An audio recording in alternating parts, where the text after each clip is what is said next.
2022 সালে বিশ্বকাপ জয়ের মাধ্যমে পুরো বিশ্বকে চমকে দিয়েছিল আর্জেন্টিনা।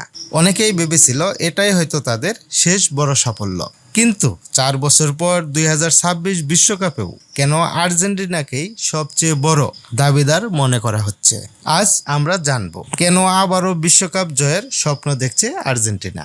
বিশ্ব ফুটবলের ইতিহাসে এমন কিছু দল আছে যারা কখনো হার মানতে শেখে না, আর সেই তালিকার শীর্ষেই রয়েছে আর্জেন্টিনা। 2022 সালে বিশ্বকাপ জয়ের মাধ্যমে দীর্ঘ 36 বছরের অপেক্ষার অবসান ঘটিয়েছিল আলবি সেলেস্তেরা, কিন্তু তাদের ক্ষুধা এখনো শেষ নয়। এবার লক্ষ্য আরেকটি বিশ্বকাপ ট্রফি। অনেকে মনে করেন লিওনেল মেসির যুগ শেষ হয়ে যাচ্ছে, কিন্তু বাস্তবতা হলো আর্জেন্টিনা এখন শুধু একজন খেলোয়াড়ের দল নয়, বরং একটি শক্তিশালী ইউনিট।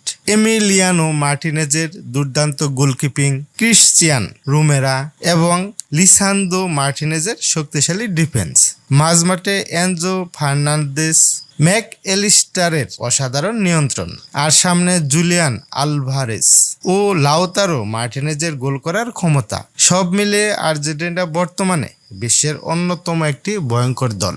শুধু তাই নয়, কোচ লিওনেল স্ক্যালোনির নেতৃত্বে দলটি অনেক বেশি পরিণত এবং আত্মবিশ্বাসী। বড় ম্যাচে কিভাবে চাপ সামলাতে হয় সেটা তারা আগেই প্রমাণ করেছে। বিশ্বকাপ জিততে হলে শুধু তারকা খেলোয়াড় থাকলেই হয় না, দরকার দলীয় ঐক্য, অভিজ্ঞতা এবং জয়ের মানসিকতা।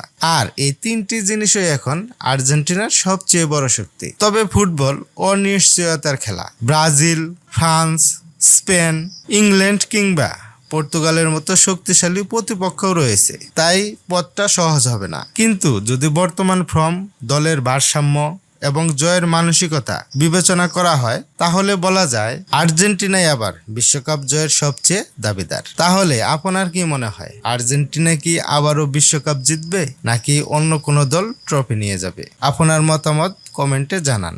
আর ফুটবলের এমন আরো দারুণ ভিডিও পেতে চ্যানেলটি সাবস্ক্রাইব করে আমাদের সাথেই থাকুন।